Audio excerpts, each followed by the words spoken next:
सरासते शुद्धो विश्वदायसो अग्निर्होता गृहपति सुवीर्यम्। ओम शांति शांति शांति।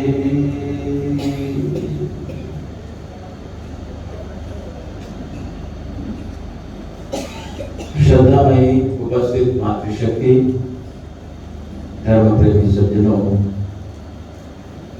आर्य समाज लाजपत नगर के सभी अधिकारीगण, दक्षिण दिल्ली वेद प्रचार मंडल के भी सभी अधिकारीगण, और आज बहुत दिनों के अंतराल के बाद बहुत सारी समाजों के आप सबके दर्शन हो रहे हैं। अमर कॉलोनी, ग्रेटर कैलाश, कालका जी और जनपुरा, ईस्ट ऑफ कैलाश, तो आप श्रीनिवासपुरी सबको आपने एकत्रित कर लिया। और बहुत दिनों के बाद, कोरोना के बाद तो मैं पहली बार इधर आया हूँ। हमारे आर्य समाज के सुरेंद्र शास्त्री जी बीमार थे, लेकिन आज यहाँ माता जी के साथ आए हैं। नागर जी हैं, कालका जी के हमारे सभी अधिकारीगण हैं। और पिछले 2-3 दिन से तो हमारा ये हॉल नहीं भर पाया, लेकिन आज भर गया है। सारी कुर्सियां पूरी तरह से मैं देख रहा हूँ भरी हुई लग रही है। आर्य समाज के सभी जितने भी आप लोग हैं, हमारे और आपके ऊपर बहुत बड़ी जिम्मेवारियां हैं। अभी श्रोत्री जी कह रहे थे कि जो पुराने आर्य समाज के लोग हैं, उनके अंदर कितनी भावना है, कितनी कर्मठता लगे रहते हैं। अब यही देख लो, ये कुर्सी में बैठे हैं, ये लोग कितने मतलब बीमार हैं, तो भी आर्य समाज। आप आश्चर्य करो, नागर जी कितने बीमार रहे, फिर भी लाठी टेक टेक करके चल रहे, जा रहे समाज को। पहले तो मैं आप सबको नमन करता हूँ। राजीव चौधरी जी ने सारा जीवन लगा दिया ग्रेटर कैलाश में करते करते, भौतिक शरीर को तो चले गए छोड़ के, लेकिन इतना बड़ा प्रोजेक्ट बना करके चले गए। लोग कहते भाई उस व्यक्ति ने बहुत मेहनत की, और सचमुच में मेहनत की। इतना पैसा इकट्ठा करना, कितना प्रोजेक्ट में लगा? लगभग 10 करोड़ या 20 करोड़, कितना? 26 करोड़ 6 करोड़ 26 करोड़ 26 करोड़ रुपया इकट्ठा करना, और पूरे दिल्ली के अंदर इससे बढ़िया मैं समझता हूँ आप कोई और नहीं होगा। इतने बढ़िया सुंदर सुंदर कमरे बनाए, सबका उसमें कंट्रीब्यूशन है, मैं नहीं कहता। लेकिन राजीव जी पिन ड्रॉप साइलेंस होकर के हंसते मुस्कुराते हुए लोगों से खूब दक्षिणा लेकर के आए, और इतना बड़ा वो प्रोजेक्ट बना है। मैं कहता हूँ एक एक व्यक्ति जिस समाज में बैठा हुआ है, वो समाज को पकड़ा हुआ है। लेकिन काम करना क्या है, इस दिशा में भी तो सोचो थोड़ा सा। आर्य समाज के पास भौतिक संपत्ति इतनी है, इतनी संपत्ति तो किसी संगठन के पास नहीं है। बोलो है तो आप सब बुजुर्ग लोगों मेरे से ज्यादा जानते हो। नागर जी, आप दिल्ली के अंदर देखो, आपकी कितनी अथाह संपत्ति, इतनी प्रॉपर्टी तो किसी संगठन के पास नहीं। 400-500 कितनी तो समाज है आपके एक के दिल्ली में। अब ऐसा भी समय आ रहा है कि इस प्रॉपर्टी को संगठित करने के लिए और इसको सुरक्षित रखने के लिए भी किसके हाथों में हम सौंपे, ऐसा भी समय आ रहा है। जो आगे वाली पीढ़ी है वो आ नहीं रही है, उसको तैयार करना पड़ रहा है। लेकिन अच्छे माता पिता वो होते हैं जो अपनी विरासत को अच्छे हाथों में सौंप के जाते, ऐसा ही करना है। गलत हाथों में सौंप दोगे तो परमात्मा और ऋषि दयानंद आपको माफ नहीं करेंगे। श्रोत्री जी का व्याख्यान हुआ अभी, बहुत सारे आप लोग सुन रहे थे उनको, वो अपनी व्यथा पीड़ा हमारे सामने कह रहे थे, और मैं तो समझता हूं उनका पुनर्जन्म हो गया है। इतनी बड़ी बीमारी आई और उस बीमारी को वो झेल गए, अच्छी तरह से पार कर गए और आपके सामने कितना अच्छा बोल रहे थे। मैं नहीं समझता उनके वक्तव्य को आपने कितना कैच किया है, कितना पकड़ा है, वो क्या क्या कहना चाहते थे। कई लोगों के तो सिर के ऊपर से ही निकल जाता है, लेकिन उनकी जो बात होती है उसके अंदर बड़ी गहराई होती है। वो वही समझता है व्यक्ति जिसने इन शास्त्रों को ठीक से समझा हो, ठीक से पढ़ा हो।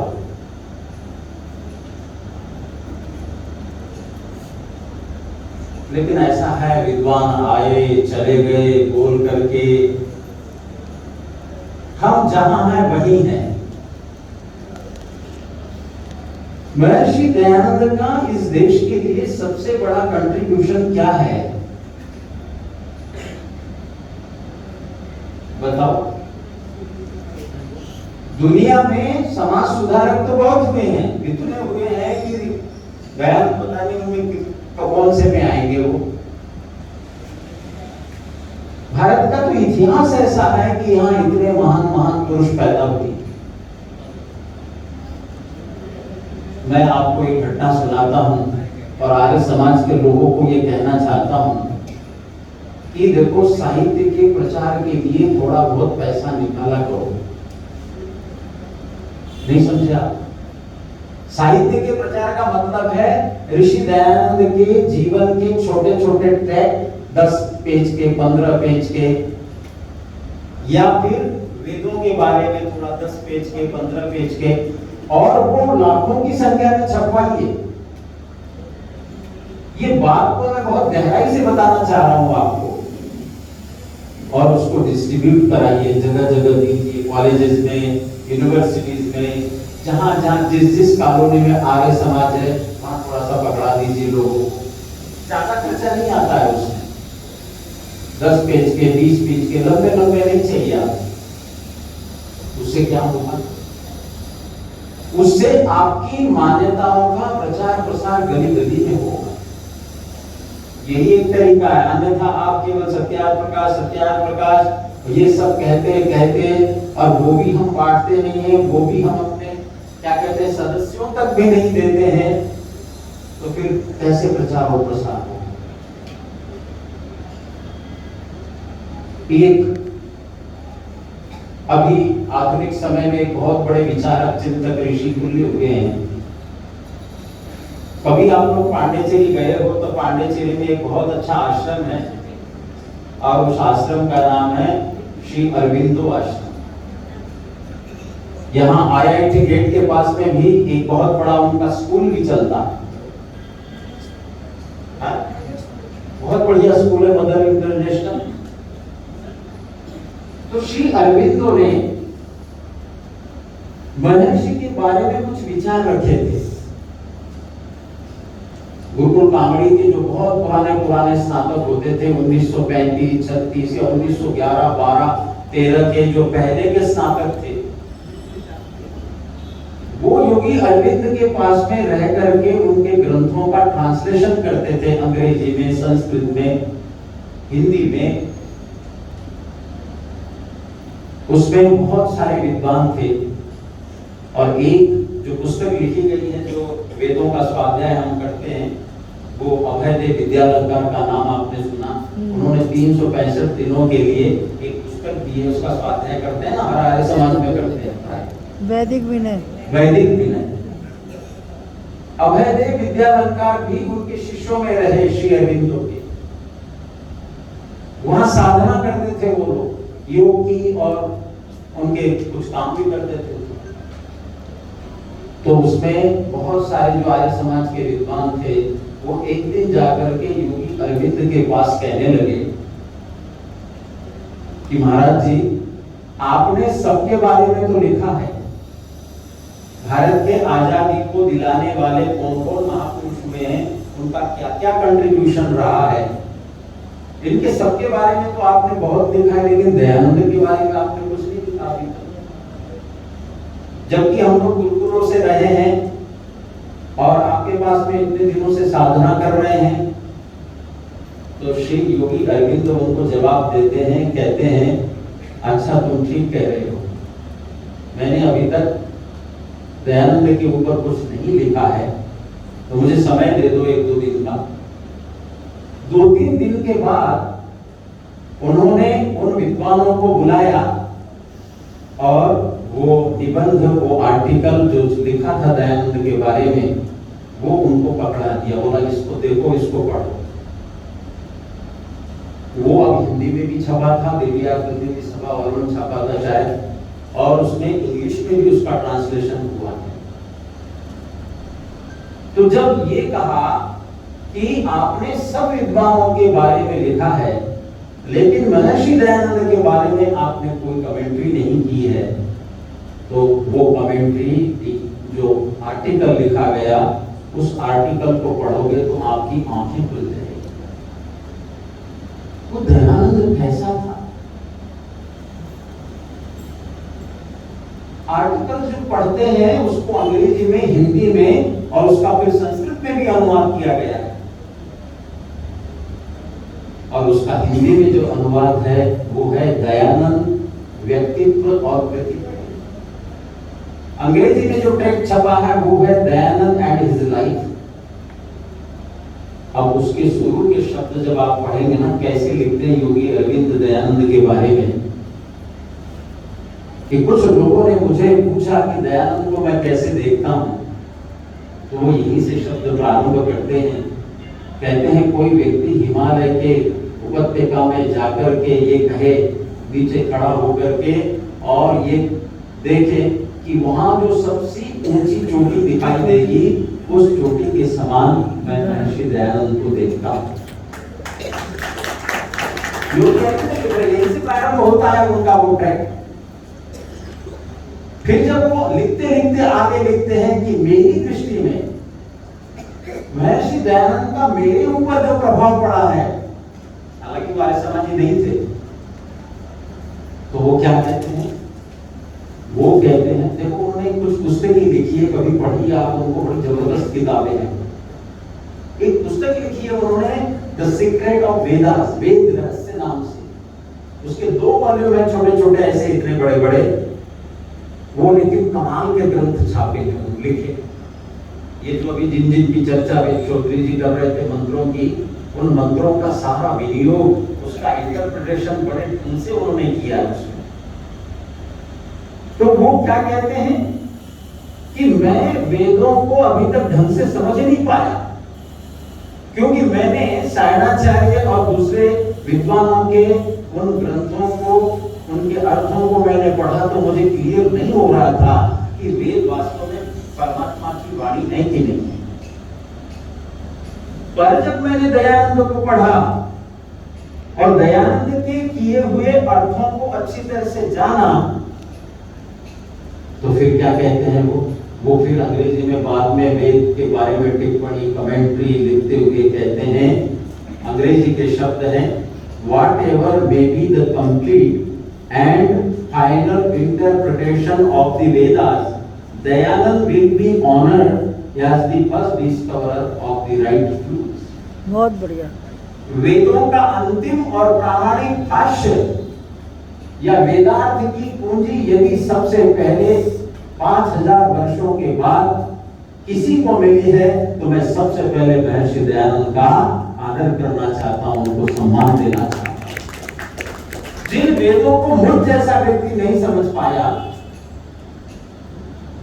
वो महर्षि दयानंद के ग्रंथों को पढ़कर के उसका जो सीक्रेट है, उसका जो अभिप्राय है, उसको मैंने अच्छी तरह से जाना, समझा, और उसी के कारण से मैंने ये पुस्तकें लिखी है।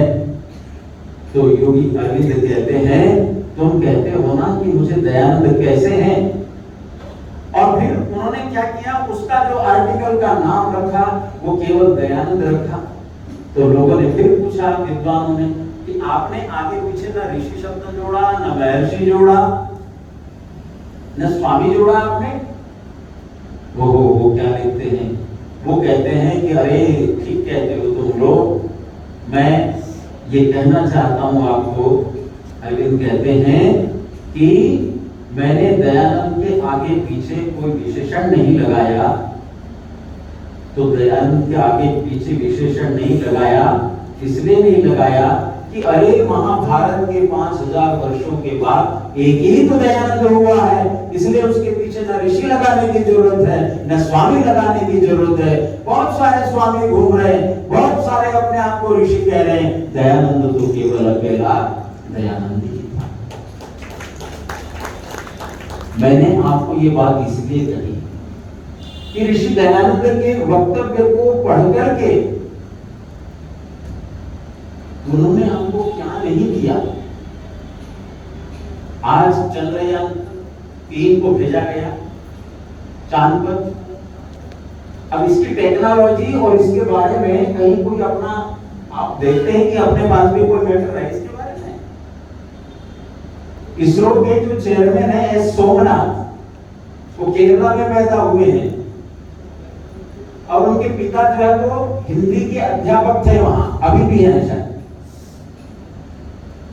सोमनाथ का इंटरव्यू हुआ, उनको उज्जैन में एक संस्कृत यूनिवर्सिटी है, वहां उनको बुलाया गया कन्वोकेशन एड्रेस के लिए। दीक्षांत भाषण होता है ना यूनिवर्सिटी में।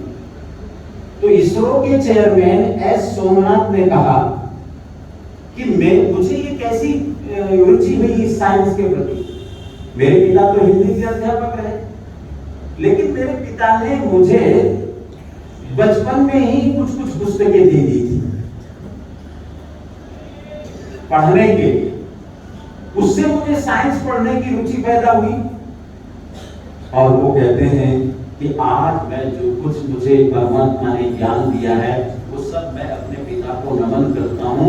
यदि वो बचपन से ही मुझे इस पर प्रेरित नहीं करते पढ़ने के लिए कि अपने प्राचीन ग्रंथों में क्या लिखा है, तो मैं साइंस में इतना आगे नहीं बढ़ पाता। और आज वो चेयरमैन बने हैं और उन्होंने कहा कि ये ज्ञान और विज्ञान का मूल हमारे प्राचीन ग्रंथों में है। ये जो तीसरा नियम स्वामी दयानंद ने दिया वो आप समझो उसको कितना गजब का दिया। वेद सब सत्य विद्याओं का पुस्तक है। तो बहुत सारे लोग बंगाल के अंदर जब स्वामी जी 1874 में कलकत्ता जाते हैं 74-75 से को, तो वहां पर बहुत सारे विद्वानों से उनकी मुलाकात होती है। उसमें केशव चंद्र सेन, देवेंद्रनाथ टैगोर और बड़े बड़े उस जमाने के जितने भी जिनका नाम लिया था अभी उन्होंने, महेश चंद्र न्याय रत्न, वो उस जमाने में अंग्रेजी संस्कृत साइंस के बड़े प्रोफेसर। तो महेश चंद्र क्या कहते हैं, केशव चंद्र सेन ने स्वामी दयानंद के ऊपर एक आक्षेप उठाया। वो बड़े समाज सुधारक थे, आपने सबने नाम पिछले लोगों का पढ़ा। केशव चंद्र सेन कहते हैं कि उससे पहले स्वामी जी केवल संस्कृत में ही बोलते थे, सारे भाषण संस्कृत में देते थे स्वामी जी। कमाल ये देखो आप। पहली बात तो केशव चंद्र सेन ने स्वामी जी से निवेदन किया कि महाराज आपके विचार बहुत बढ़िया है, आप केवल संस्कृत में बोलते हो, जन सामान्य को समझ में नहीं आता। तो स्वामी जी ने कहा ठीक है, आज से मैं देवभाषा नागरी अर्थात हिंदी में बातचीत करूंगा। तब से फिर उन्होंने हिंदी में भाषण और व्याख्यान देने लगे। केशव चंद्र सेन एक विदेशी बहुत बड़ी स्कॉलर, क्या उसका नाम था, मैडम ब्लेवेट्स्की, थियोसॉफिकल सोसाइटी उस जमाने में जैसे ईस्ट इंडिया कंपनी बनी, तो ऐसी बहुत सारे विदेशी लोगों ने सोसाइटियां बनाई थी। तो मैडम ब्लेवेट्स्की, केशव चंद्र सेन और उस जमाने के बड़े बड़े विद्वान स्वामी जी के पास में जाकर के कहने लगे, आपकी सारी बातें तो ठीक है, लेकिन आपने ये जो नियम बनाया है ना, वेद सब सत्य विद्याओं का, इसमें से सब शब्द हटा दो। क्या कहा? सत्य विद्याएं तो ठीक है, हम थोड़ा सा मान लेते हैं इसको, लेकिन आपने ये जो कहा कि इस वेद सब सत्य विद्याओं का, बोले ये सब शब्द हटा दो तो हम सब आपके अनुयायी बन जाएंगे। स्वामी जी ने कहा मैं नहीं हटा सकता। मैं इसलिए नहीं हटा सकता क्योंकि मुझे इसके अंदर ज्ञान और विज्ञान के सूत्र दिखाई देते हैं। और वो कैसे दिखाई देते हैं? आप कल्पना कीजिए कि सत्यार्थ प्रकाश को रचने में स्वामी दयानंद ने केवल समय लिया 3.5 महीने का। और किसकी प्रेरणा से लिखा स्वामी दयानंद ने सत्यार्थ प्रकाश? मुरादाबाद के डिप्टी कलेक्टर होते थे अंग्रेजों के जमाने में, राजा जय कृष्ण दास उनका नाम था। स्वामी जी से कहा महाराज इसको बनाओ आप और उसकी सारी छपाई उपाई जो भी खर्चा होगा वो मैं दूंगा आपको। तो पहला संस्करण जब निकाला तो उसमें बहुत उलझुल बातें जोड़ी लोगों ने, क्योंकि उनके पास तो स्वामी जी के पास समय नहीं होता था। उन्होंने बोला और लोग लिखते चले गए थे। उसमें बड़े बड़े महाराष्ट्र के इधर उधर के बड़े बड़े पंडित होते थे। जब वो प्रथम संस्करण छापा उसमें तो पता नहीं श्राद्ध की बारे में और सारी बारें सब कुछ गिला दिया था पंडितों ने। स्वामी दयानंद ने जब उसको पढ़ा तो बोले ये क्या हो गया, ये तो सारा जो मैं बनाना चाहता तो सारा उल्टा ही हो गया सारा का सारा। फिर दूसरा संस्करण तब छपा जब स्वामी जी ने उसको पूरी तरह से आद्योपांत पढ़ा और उसमें जितनी भी मिलावटें इन लोगों ने की थी वो सब हटाई स्वामी जी ने, और तब जाकर के वो दूसरा संस्करण छपा जिसको आज हम सब लोग पढ़ते हैं पढ़ाते हैं, वो दूसरा संस्करण। अब आप सुनो, अभी कुछ दिनों पहले की घटना है, कुछ दिनों का मतलब एकदम अभी नहीं। गुरुकुल कांगड़ी के पास में एक गुरुकुल स्वामी दर्शनानंद ने बनाया था, अब वो स्वामी रामदेव जी ने ले लिया। वो बहुत अच्छा चलेगा। अभी स्वामी जी कह रहे थे कि भाई उसमें 400-500 करोड़ लगा करके उसमें एक इंटरनेशनल गेस्ट हाउस बनाएंगे। पूरे भारत से विश्व के कोई भी लोग आएंगे वहां ठहरेंगे, देखेंगे, और ये विरासत है हम लोगों की। वहां के एक आचार्य होते थे, ये 1935-40 की घटना है। उनका नाम था आचार्य नरदेव वेद तीर्थ। आप कभी जाओगे घूमने के लिए तो वहां पर जो दरवाजे हैं वहां पर उद्घाटन हुआ था तो उसमें लिखा हुआ है। वो बाद में जाकर के उत्तर प्रदेश विधानसभा के सदस्य भी रहे, बड़े विद्वान थे, दक्षिण भारत के रहने वाले थे। एक बार क्या हुआ कि पंडित नरदेव विद्या वेद तीर्थ से किसी ने पूछ लिया होगा कि भाई स्वामी दयानंद कैसे वेद लिखवाते थे, कैसे व्याख्या करते थे। बड़ी इंटरेस्टिंग कहानी है ये। तो जिन लोगों ने लिखा था वेद का भाष्य लिखवाते थे स्वामी जी, उनमें स्वामी जी के एक शिष्य भी थे, पंडित ज्वालादत्त का नाम था। भीमसेन शर्मा, पंडित ज्वालादत्त, ये सब स्वामी दयानंद के शिष्य परंपरा में रहे। तो वेद तीर्थ नरदेव जी ने पंडित ज्वालादत्त जो महर्षि दयानंद के साक्षात शिष्य थे, महर्षि दयानंद से वो पढ़े थे, तो वेद तीर्थ नरदेव ने ये कहा पंडित ज्वालादत्त जी से कि आप मिले हो, हमको जरा बताओ महर्षि दयानंद जो है वो वेदों का कैसे भाष्य करवाते थे, कैसे लिखवाते थे। ये सच्ची घटना बता रहा हूं मैं आपको। रेवली के अंदर से एक पत्रिका निकलती, मासिक वेद वाणी। युधिष्ठिर मीमांसक जो आर्य जगत के सबसे बड़े विद्वान स्कॉलर, अब नहीं रही भौतिक शरीर से, उनके ऊपर रिसर्च हो रही है पूरी दुनिया में आज। संस्कृत का जो ग्रामर है उसमें वो छपा था। तो वहां पर वो पंडित ज्वालादत्त ने वेद तीर्थ नरदेव को ये कहा कि बोले ठीक है पंडित जी, स्वामी जी का मैं शिष्य हूं और स्वामी जी हमको कैसे लिखवाते थे वेद के मंत्र।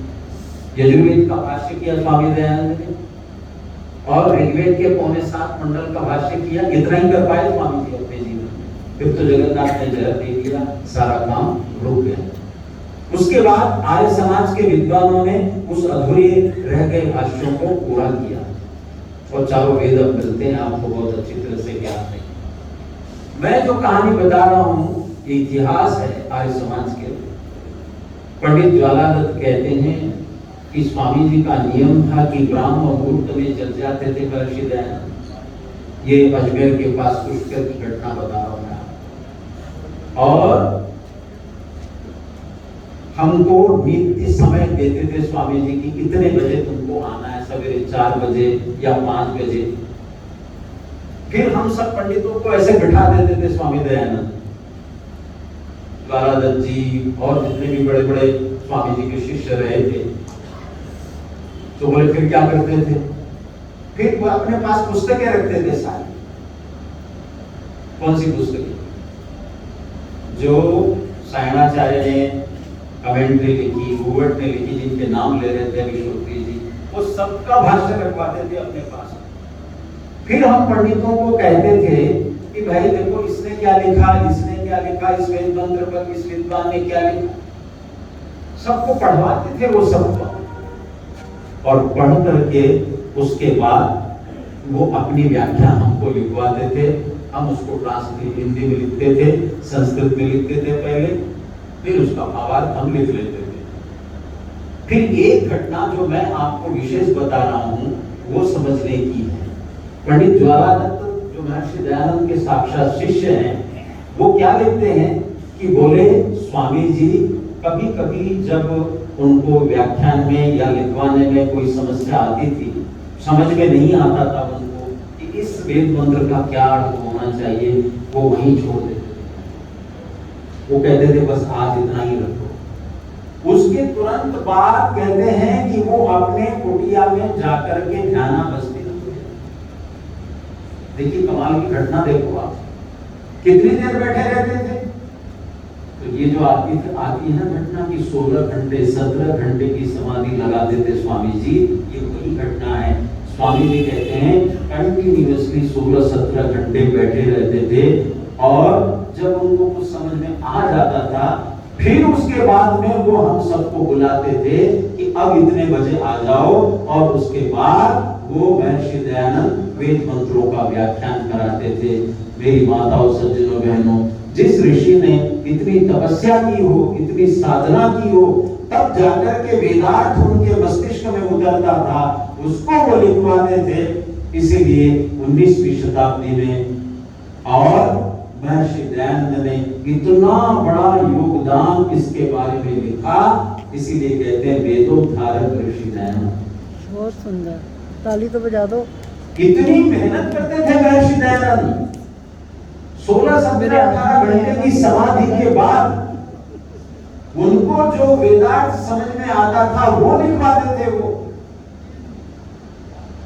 और आपको जानकर के आश्चर्य होगा कि सोमनाथ जैसे इसरो के चेयरमैन और बड़े बड़े लोग जिनका नाम अभी लिया था, क्या नाम है, श्रोत्री जी ने एक नाम लिया था उन्होंने, प्रोफेसर मैक्स मूलर का। प्रोफेसर मैक्स मूलर कहाँ के थे बताया आपको? जर्मन के विद्वान थे। प्रोफेसर मैक्स मूलर ऐसा व्यक्ति रहा जिसने चारों वेदों का अंग्रेजी में सबसे पहले अनुवाद किया। और ऑक्सफोर्ड यूनिवर्सिटी अभी भी दुनिया की टॉप 10 यूनिवर्सिटीज में आती है, तीसरे या चौथे पे अभी भी। आपके बच्चे भी जाना चाहते हैं वहां पर 1812 में डिपार्टमेंट खुलता है, डिपार्टमेंट ऑफ इंडोलॉजी संस्कृत। और इतिहास में यह आता है कि 1812 में इस देश के अंदर जब अंग्रेजों का राज्य था, तो यहां पर एक सेना में कर्नल होते थे, कर्नल जोसेफ बोडेन उसका नाम था। उसने अपने जीवन की जितनी कमाई उस जमाने में 25,000 पाउंड। अब आप उसको कैलकुलेशन करके देख लो कितने पाउंड, करेंसी क्या थी वहां, पाउंड चलता है ना इंग्लैंड में। 25,000 पाउंड जो कुछ उसने इकट्ठा किया कर्नल जोसेफ बोडेन ने, उसने कहा कि मैं ये सारी राशि ऑक्सफोर्ड यूनिवर्सिटी के संस्कृत विभाग को डोनेट करना चाहता हूं। डोनेट की, उस उसका कहते हैं डिपार्टमेंट बना बहुत अच्छा, और उसमें बड़े बड़े लोग उसके चेयरपर्सन रहे। जैसे अब चीफ जस्टिस ऑफ इंडिया होते हैं, ऐसे ही उस जमाने में अंग्रेजों के टाइम में चीफ जस्टिस ऑफ इंडिया होते थे सर विलियम जोन्स, इतिहास में आता है। ये उसके प्रोफेसर रहे, एच.एच. विल्सन उसके प्रोफेसर रहे, और तीसरे प्रोफेसर उस चेयर के बने प्रोफेसर मैक्स मूलर। हालांकि अंग्रेज मैक्स मूलर को चाहते नहीं थे, क्यों? क्योंकि वो जर्मन के पैदा हुए थे, जर्मन देश में, और वो नहीं चाहते थे कि इस चेयर के, लेकिन वो बने। और प्रोफेसर मैक्स मूलर का नाम स्वामी दयानंद लिखते हैं कहां पर? सत्याग्रह प्रकाश में। लोग कहते हैं भाई जर्मन देश में पैदा हुए प्रोफेसर मैक्स मूलर बहुत बड़े विद्वान थे, ये वो, तो स्वामी जी ने एक श्लोक भी दिया वहां, यस्मिन् देशे ध्रुवो नास्ति एरंडोपि।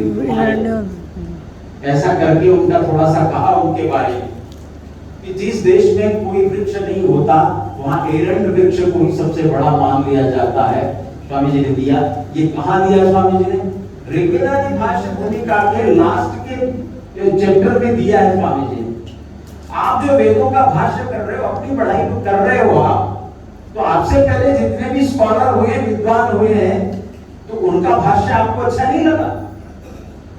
तो विष्णु पेषण हो गया, पीसे हुए को फिर पीसना।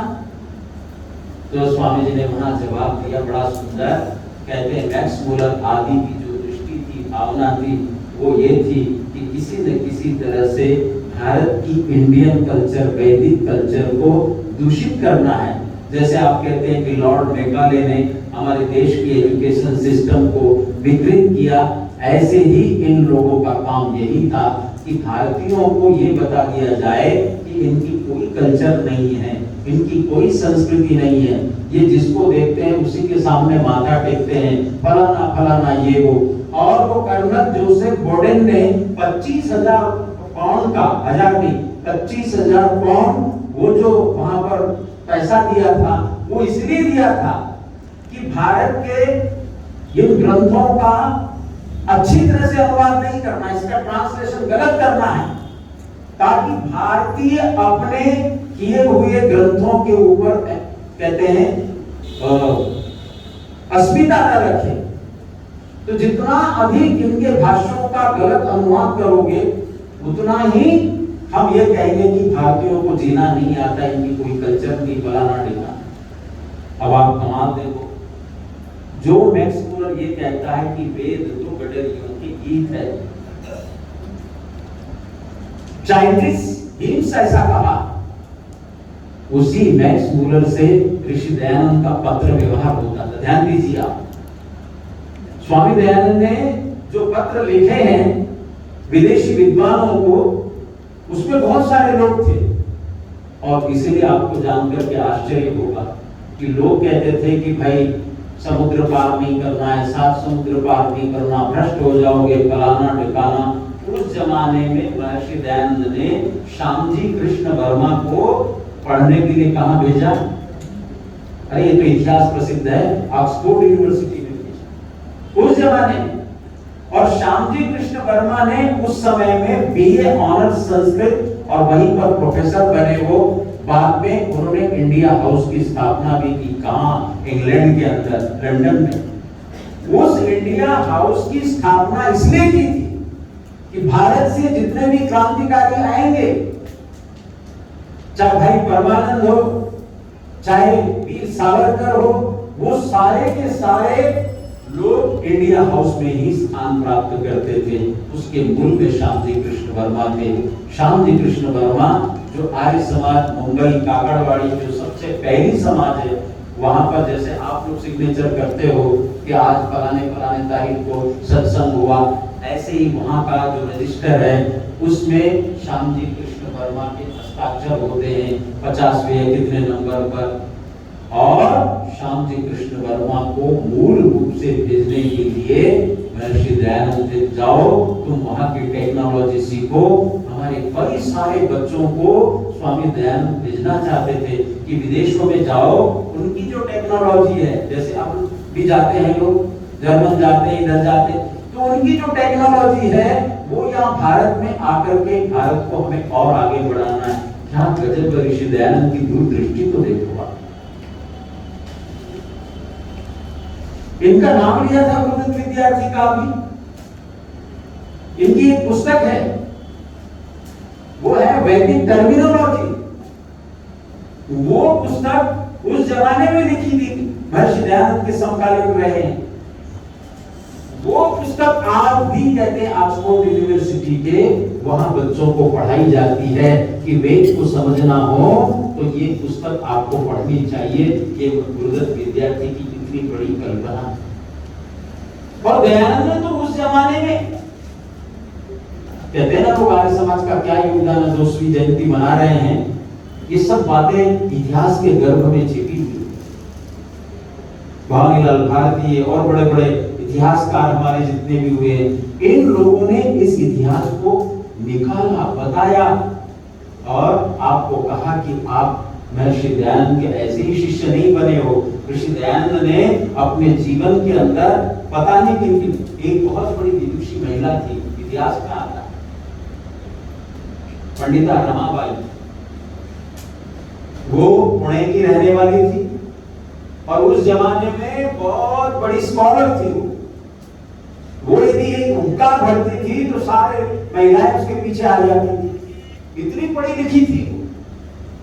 स्वामी जी ने पंडिता रमाबाई से पत्र व्यवहार किया और ये कहा कि तुम आओ, मैं तुमको पढ़ाऊंगा, दर्शन पढ़ाऊंगा और ग्रंथ पढ़ाऊंगा, वेद पढ़ाऊंगा तुमको। तुम यदि पढ़ लिख गई और ज्यादा तो तुम भारत के अंदर एक नया रिवॉल्यूशन, क्रांति कर सकती हो। मेरठ के अंदर स्वामी जी का इतिहास में आता है, पंडिता रमाबाई को स्वामी दयानंद ने बुलाया, कुछ दिनों तक पढ़ाया, लेकिन जिसके भाग्य ही नहीं बदल सकते हैं, जिसके संस्कार ही नहीं है, वो विदुषी तो जरूर थी। वो कहते हैं कि कुछ दिनों के बाद स्वामी जी ने ये भी कहा था कि तुम विवाह मत कर, तुम पढ़ करके वैदिक कल्चर के बारे में, संस्कृति के बारे में ज्यादा से ज्यादा प्रचार कर सकते हो। लेकिन कुछ विधि को विधान ऐसा था कि वो आगे तक नहीं पढ़ पाई स्वामी जी से। बाद में कहते हैं उसने विवाह कर लिया और फिर वो ईसाई के रंग में रंग गई और बहुत से लोगों को उसने ईसाई बनाया। विदेश पढ़ने के लिए गई वो, वहां कुछ काम किया उसने, फिर भारत आई वो। तो आप ये सोचो कि महर्षि दयानंद कैसे कैसे लोगों को प्रभावित करना चाहते थे। कितना, चाहे महिलाओं के बारे में हो, चाहे पुरुषों के बारे में हो, चाहे एजुकेशन के बारे में हो, उस जमाने में ये सब बातें करना कितनी कठिन बातें लगती थी। लेकिन दयानंद ने कभी हार नहीं मानी और दयानंद हमेशा इस देश के लिए, इस राष्ट्र के लिए, इसकी अस्मिता के लिए, इसकी संस्कृति को बरकरार करने के लिए दयानंद रात दिन लगे रहे, रात दिन लगे रहे। तो दयानंद ये हमेशा कहा करते थे कि मैं चाहे मेरी उंगली के कोर को काट काट करके भी पूछो तो भी भारत की वैदिक संस्कृति के बारे में ही मैं बात कहना चाहता हूँ। ये था ऋषि दयानंद का ऋषित्व, जिसके कारण से आज पूरी दुनिया के अंदर ऋषि दयानंद के ग्रंथों को पढ़ा जा रहा है, सुना जा रहा है। जैसे बता रहे थे अभी कि कौन सा एक ऐसा विद्वान है जिसने इतनी बड़ी ऑटोबायोग्राफी दयानंद के बारे में लिखी है, विदेशी विद्वान।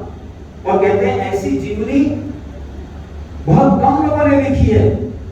तो आप कमाल तो देखो, पूरे यूरोप के अंदर आज जितने भी यूनिवर्सिटीज हैं और चाहे अमेरिका के अंदर हो, जितने भी डिपार्टमेंट्स बन रहे हैं, उनमें डिपार्टमेंट ऑफ इंडोलॉजी के नाम से हमारी वैदिक कल्चर को पढ़ाया जा रहा है। भारत में भले ही ना हो रहा हो इतना काम, लेकिन विदेशी लोग इसको अपना रहे हैं।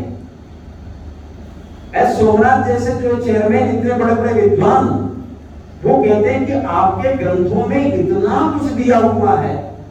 एक छोटी सी घटना बता रहा हूं। एक जयपुर का लड़का है रहने वाला, मंजुल भार्गव उसका नाम है। एक नोबेल पुरस्कार होता है, सबसे बड़ा पुरस्कार है ना नोबेल पुरस्कार। भारत में अभी हमारे पहला सत्यार्थी को भी मिला। रविंद्रनाथ टैगोर को सबसे पहला भारतीय को भारतीय होने का पहला पुरस्कार गीतांजलि की उनको मिला था। वैसे ही उस जैसा ही पुरस्कार गणित में, मैथमेटिक्स में मिलता है वो उस बच्चे को मिला। उसका नाम था मंजुल भार्गव। वो रहने वाला जयपुर का है और शायद अमेरिका में अभी रहता है। तो जो उसको पुरस्कार मिला वो पेपर में पढ़ा होगा आपने, बहुत पहले की बात है, साल 2-3 साल पहले की बात है। तो मंजुल भार्गव का जब इंटरव्यू लिया गया, पत्रकारों ने उससे पूछा कि ये जो गणित के बड़े बड़े सवाल हैं ये आपने कहाँ से सीखे इतने जल्दी, और इतना बड़ा पुरस्कार और अचीवमेंट ये बहुत बड़ी है और एक भारतीय को मिली है। आपको जानकर के आश्चर्य होगा, नैतिक गणित। मंजुल भार्गव कहता है कि इसका सारा का सारा श्रेय मेरे दादाजी को मिलना चाहिए। फिर पत्रकारों ने पूछा उसका श्रेय उसको क्यों मिलना चाहिए, आपके दादाजी को? तो बोले मेरे दादाजी ज्योतिष शास्त्र के, एस्ट्रोनॉमी के बहुत बड़े स्कॉलर हैं भारत में, और एस्ट्रोनॉमी के इतने बड़े बड़े ग्रंथ मेरे दादा ने मुझको कहा कि तू गणित बहुत अच्छा जानता है, तो एस्ट्रोनॉमी के जो पुराने पुराने ग्रंथ हैं उन ग्रंथों को मुझे पढ़ने के लिए दिया। आज मुझे जो ये पुरस्कार मिला है ये सब उनके दादाजी के दिए हुए ग्रंथों का प्रताप है, मेरे पास कुछ नहीं। कमाल देखो, ऐसे कितने नौजवान हैं जो बड़ा काम कर रहे हैं और आप हम कहते हैं कि भाई वेदों को चिल्लाते रहते हो, इसमें क्या है। इसलिए आर्य समाज के लोगों के ऊपर बहुत बड़ी जिम्मेवारी, वो सही कह रहे हैं। अब रिसर्च के बारे में आज पूरे भारत के अंदर कोई ऐसा सेंटर नहीं है जहां बैठ करके कुछ हमारे नौजवान रिसर्च कर रहे हो, एमफिल कर रहे हो, पीएचडी कर रहे हो और आर्य समाज उनको उठा रहा हो। इस तरह की जबरदस्त लाइब्रेरी हो जहां बैठ करके वो वेदों के ऊपर कोई नई चीज खोज रहे हो, साइंस जिन्होंने पढ़ी है और साथ साथ संस्कृत भी जानते हैं, ऐसा कोई भारत में अभी संस्थान नहीं है। और खास करके हमारे क्या नाम है आर्य समाज के अंदर ऐसा कोई इतना बड़ा ऐसा कोई ट्रस्ट नहीं, ऐसा कोई रिसर्च सेंटर नहीं। हम अपने ब्रदर कैलाश के लोगों से थोड़ी अपेक्षा करते हैं कि वहां पर कुछ ऐसा काम भी हो।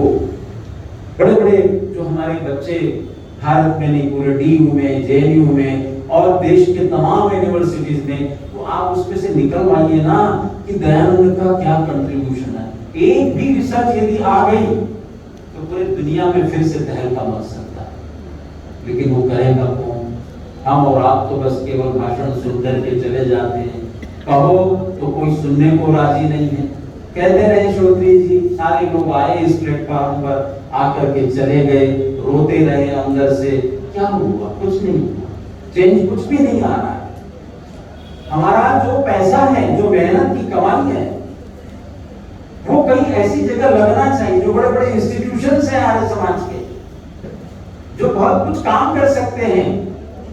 जो साइंस बच्चे हमारे मॉडर्न बच्चे हैं वो पढ़ रहे हैं, कुछ जो है पुराने ग्रंथों को पढ़ रहे हैं, उनका कंपेरेटिव स्टडी यदि हो तो बहुत बड़ा काम हो सकता है। इसलिए महर्षि दयानंद ये चाहते थे और आर्य समाज और ऋषि दयानंद का इतना बड़ा कंट्रीब्यूशन इस देश के लिए है। जगह जगह आप ये सारा काम कर रहे हो। मैं एक बात कह के अपनी बात समाप्त करता हूँ। चंद्रयान 3 का सक्सेस कैसे हुआ ये तो सब आपने पेपरों में पढ़ा है। पहला प्रयोग, दूसरा प्रयोग सफल नहीं हुआ। प्रधानमंत्री जी गए, कौन से उससे इसरो के पहले जो चेयरमैन थे, श्री क्या, हाँ, और उन्हें लग गए कि इतनी मेहनत हमारे साइंटिस्टों ने की है और वो सफल नहीं हुआ। आप स्वाभाविक बात है, तो प्रधानमंत्री देखा आपने उसकी पीठ को थपथपाया, वो निराश नहीं हुए, लगे रहे। और इंटरव्यू तो ऐसे भी आ रहे थे लोगों के कि कोरोना काल में हम 3-4 साल से तो घर भी नहीं थे, वीडियो कॉन्फ्रेंस से अपनी पत्नी से, बच्चों से कितनी तपस्या कर रहे होंगे उन लोग वहां। और लिखा है कि जितना उनको पारिश्रमिक मिलना चाहिए जैसे विदेशों में मिलता है उतना नहीं मिल रहा, लेकिन फिर भी लगे हैं वो, उन्होंने हार नहीं मानी और चंद्रयान 3 के कहते हैं ना दक्षिण ध्रुव पर सबसे पहला ये भेजने वाला भारत बन गया यंत्र। और अमेरिका में जो बैठे हुए नासा के इंस्टीट्यूट में कितने बड़े बड़े साइंटिस्ट, उसमें भारत के सबसे बड़े बड़े लोग बैठे हुए, और नासा की बात कहूंगा तो आपको आश्चर्य होगा। नासा में जो साइंटिस्ट बैठे हैं, रिसर्च कर रहे हैं, उसमें पता है क्या खासियत है उसमें? अंतरिक्ष विज्ञान केंद्र जो अमेरिका का है सबसे बड़ा इंस्टीट्यूट, वहां पर उन्होंने भारत से लगभग 60,000 मैन्युस्क्रिप्ट्स मंगाई है। कितनी मैन्युस्क्रिप्ट समझते हैं ना? हमारे प्राचीन ग्रंथों की प्रतिलिपियां, पांडुलिपियां। जैसे कहते हो आप हल्दी को पेटेंट कर दिया, ये कर दिया, वो कर दिया। 60,000 मैन्युस्क्रिप्ट्स आर देयर, 60,000 पांडुलिपियां, और वो शोध करने में लगे हुए हैं कि इनमें से हम निकाल करके कोई नई नई चीज बताएंगे। और अमेरिका के नासा के साइंटिस्ट इस बात को लेके बड़े आश्चर्यचकित हैं। कहते जो बड़े बड़े यान भेजे जा रहे हैं वहां पर, चाहे वो सूर्य पर हो चाहे चांद पर हो, तो कुछ ऐसा सिस्टम बनाया उन्होंने कि हम जो सेंटेंस भेजते हैं अंग्रेजी में या कहीं और, तो वहां सारा उलट पुलट होता है, उसका जो अर्थ मीनिंग है वो जरा गड़बड़ हो जाता है सारा का सारा। मतलब यहाँ बैठे कंप्यूटर विभाग में और वहां की जो सूचनाएं आ रही, इंफॉर्मेशन, वो सारी गलत आ रही है। यहाँ कुछ बनाया हुआ, वहां कुछ। तो बोले किस भाषा में इसके लिए सूटेबल वाक्य सेंटेंसेस होगी, उस पर वो रिसर्च कर रहे हैं। तो वो ये कहते हैं कि जैसे अंग्रेजी में कहते हैं आई गो टू स्कूल या आई रीड अ बुक, तो अबू, रीड, आई, तो सब इधर उधर यदि करोगे तो अर्थ में चेंज तो आते ही, समझ में आएगा ही नहीं आप। लेकिन संस्कृत में जो सेंटेंस बनते हैं उसमें चाहे वर्ब को पहले रख दो, चाहे सब्जेक्ट को बाद में रख दो, चाहे ऑब्जेक्ट को पहले रख दो, कोई फर्क नहीं पड़ता, मीनिंग एक ही बराबर रहेगा। जैसे अहम पुस्तकम पठामि, आई रीड अ बुक, तो पठामि पुस्तकम अहम, तो भी मीनिंग वही निकलेगा। पठामि पुस्तकम अहम, चाहे सब्जेक्ट को बाद में लाओ, पीछे लाओ, आगे लाओ, ऑब्जेक्ट को कहीं भी, तो कहते इस दृष्टि से सबसे ज्यादा जो फिट लैंग्वेज आ रही है वो वैदिक संस्कृत आ रही है। ये नासा के साइंटिस्ट कह रहे हैं। क्या कमाल है ये, आप सोच के देखो। और अब जो सुपर 7 कंप्यूटर बन रहे हैं, उसके रचयिता भी भारत के विद्वान हैं कंप्यूटर के, अब नहीं रहे शरीर से, अभी भी गए वो प्रोफेसर विजय भटकर, पुणे यूनिवर्सिटी के बहुत बड़े कंप्यूटर के सुपर 7 कंप्यूटर की जो टेक्नोलॉजी अब ला रहे हैं। तो कहते हैं उसके अंदर जो फीड की जाएगी लैंग्वेज, वो वैदिक इंडियन लैंग्वेज या संस्कृत लैंग्वेज को उसके अंदर फीड करें, ताकि वहां जब चंद्रयान में या सूर्ययान में बड़े बड़े टेक्नोलॉजी या बड़े बड़े यानों को भेजा जाएगा तो वो इंफॉर्मेशन एज इट इज आ जाए, उसमें कोई चेंजेस ना हो। ये आप मान करके आपको बड़ा आश्चर्य होगा। इसीलिए आपको बड़ा गौरव होना चाहिए, स्वाभिमान होना चाहिए आपकी भाषा के लिए, आपकी कल्चर के लिए। यदि ऐसा करोगे, और ये आगे आने वाले दिनों में बिल्कुल निश्चित रूप से शतशः चरितार्थ होगी, ये महर्षि दयानंद का कमाल है। इसलिए जो नौजवान बच्चे हैं और जिन्होंने साइंस पढ़ी है, उन सबको ये चाहिए कि ऋषि दयानंद के इस विज्ञान के जो अर्थ उन्होंने दिए हैं उनको समझने की और उसको पढ़ने की नितांत आवश्यकता है। तब जाकर के आपकी विजय होगी, आपकी महर्षि दयानंद की, आर्य समाज की, और वैदिक भाषा तो अजर अमर हमारी है ही है। ये बहुत बड़ा काम है। इस काम को हमने कैसे आगे बढ़ाना है, इस बारे में आप सोचिए। कैसे ऋषि दयानंद के छोटे छोटे नए छापे, और एक छोटे छोटे कोई भी सब्जेक्ट आप ले लीजिए, उसको हम डिस्ट्रीब्यूट करें अपने कॉलोनियों में, यूनिवर्सिटीज में, कॉलेजेस में। इस दिशा में भी हमारा प्रयत्न होना चाहिए। समय बहुत हो गया, आपने मेरे विचारों को सुना, आपका बहुत बहुत धन्यवाद।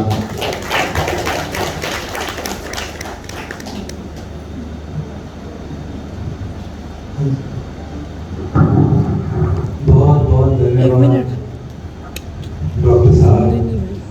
फोन चुप साथ से लिया हम फोन इनके फोन प्रवचन सुन रहे हैं, बहुत अच्छे और आनंद वाले थे और शिक्षा वाले भी थे, ऐसा नहीं दूसरे के